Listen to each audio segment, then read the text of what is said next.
வணக்கம்.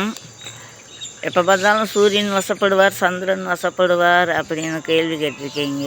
சூரியன் சந்திரன் வசப்படுவாங்கன்னா நம்ம காலையில் ஒரு 5 மணிக்கு எந்திரிச்சு சூரியன் உதயமாகும் நேரத்தில் நம்ம பார்த்திங்கன்னா சூரியன் முகத்தை பார்த்து அந்த குளிர்ந்த ஒளியை நம்ம மேல் பட்டால் அந்த சூரியன் நம்ம கண்ணுக்கு நல்ல ஒளி கொடுக்கும். அந்த ஒளி கொடுத்து நம்ம உடம்புல இருக்கிற நோயெல்லாம் குறையும். சந்திரனும் சூரியனும் வசப்படுவார்கள் அப்படின்னு சொல்லியிருக்கேன் நான். அப்போ ஒரு அழகான ஒரு பெண்மணி நல்ல ஒரு ஆடை உடுத்து நம்ம ரோட்டு வெளி நடந்து போனால் நம்ம பார்க்காம இருக்கோமா, நம்ம மனசை இப்படி திரும்பியாவது பார்க்கும்ல. அது மாதிரி சூரியனை நம்ம மேலே அண்ணாந்து பார்க்கையில் நம்ம கண்ணில் இருக்கிற நோய் குறையும், நம்ம உடம்புல இருக்கிற நோய்கள்லாம் குறையும். அதுதான் சூரியன் வசப்படுவார் நம் முன்னே அப்படின்னு இருப்பேன்.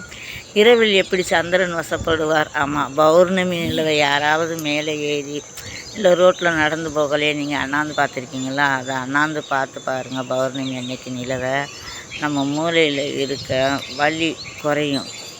அது மாதிரி நம்ம மூளை வலி குறைய நம்ம மனசில் இருக்கிற நோய், இதயத்தில் ஹார்ட்டில் இருக்கிறதெல்லாம் நல்லா கம்மியாகும். அதுக்கு பேர் தான் சந்திரன். இரவில் சந்திரன் வசப்படுவார், பகலில் சூரியன் வசப்படுவார்னு சொல்லி